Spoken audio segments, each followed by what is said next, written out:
Hello नमस्ते स्वागत छ हजुरहरूलाई मेरो नयाँ भिडियोमा। यहाँ देख्न सक्नुहुन्छ हजुरहरूले यहाँ हामीले ड्रामाको लागि सेटअप गरेको छौं।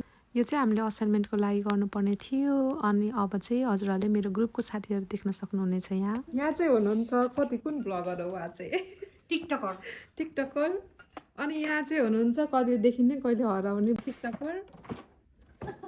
उहाँ चाहिँ टिकटकर प्लस भर्खर नयाँ स्टार्ट गर्न आँट्नु भएको ब्लगर है गाइज, सपोर्ट गरिदिनु होला।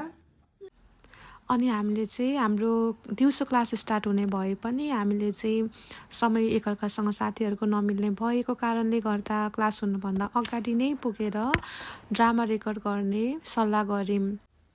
हाम्रो ड्रामा चाहिँ थेल्मा द युनिकर्न भन्ने स्टोरी बुकमा आधारित थियो। बच्चाहरूलाई स्टोरी बुक पढेर पनि सुनाउन सकिन्छ, तर हामीले बच्चाहरूलाई ड्रामा मार्फत कथा कसरी देखाउने भनेर चाहिँ यो ड्रामा रेकर्ड गर्न लागेको छु। हामीले एकअर्कालाई तयारी पनि गरिसके पछाडि सेटअप पनि रेडी भइसके पछाडि चाहिँ आफ्नो क्यारेक्टरमा अभिनय गर्यो। म चाहिँ थेल्मा द युनिकर्न मुख्य क्यारेक्टरमा थिएँ अनि मेरो साथी अनुष्का चाहिँ ऊ चाहिँ कथाको सबै कुरा एक्सप्लेन गर्ने भूमिकामा थिइन्। मेरो अर्को साथी प्रमिला चाहिँ बेस्ट फ्रेन्डको क्यारेक्टरमा थिइन् अनि निशा चाहिँ रिपोर्टर र फ्यानको रूपमा थिइन्। अनि यहाँ हजुरलाई देख्न सक्नुहुन्छ निशाले र प्रमिलाले चाहिँ मलाई मेन क्यारेक्टरको लागि चाहिने सामग्रीहरू तयार गरेर लगाइदिँदैछन्।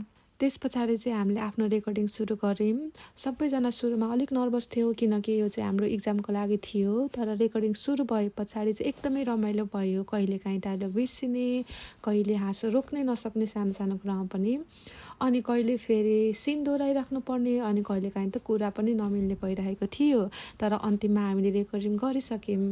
यसरी साथीहरूसँग मिलेर असाइनमेन्टको तनाव धेरै कम हुन्छ अनि मलाई एकदमै रमाइलो पनि लाग्छ। अनि हामीले धेरै असाइनमेन्टहरू सँगै गरेको छौँ, तर एकअर्कासँग यति नजिक हुन चाहिँ हामीलाई एकदमै टाइम लागेको थियो। अनि अब चाहिँ हाम्रो कलेज सकिने दिन पनि नजिकिँदैछ अनि हाम्रो मित्रता पनि अझै गाढा भइरहेको छ। त्यसै कारणले मलाई चाहिँ अलिकति नरमाइलो पनि लाग्छ किनकि अब यस्तो दिनहरू धेरै बाँकी छैनन्।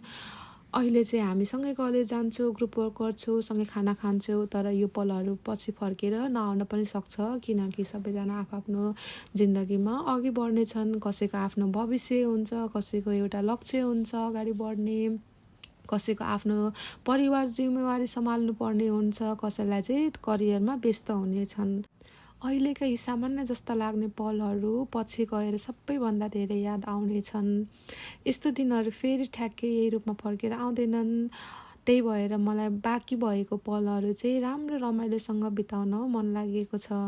ड्रामा रेकर्डिङ सकेपछि हामी चाहिँ खाजा खान गयौँ। हामीले चाहिँ इन्डियन रेस्टुरेन्टमा गएर चाहिँ नान, स्पिनच चिकन, राइस खायौँ। यो खाना चाहिँ हामीलाई एकदमै मिठो लाग्यो। यहाँ हामीले खाना खाएपछि हामीलाई अलिअलि चाहिने सामान लिएर हामी ब्याक टु कलेज गयौँ। त्यहाँ पनि हाम्रो अर्को तनाव थियो किनभने त्यो क्लासमा चाहिँ प्रेजेन्टेसन दिने, टिचरले मार्क्स पनि त्यही क्लासमा दिनुपर्ने थियो।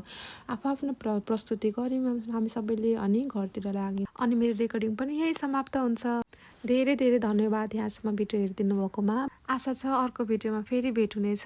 By by.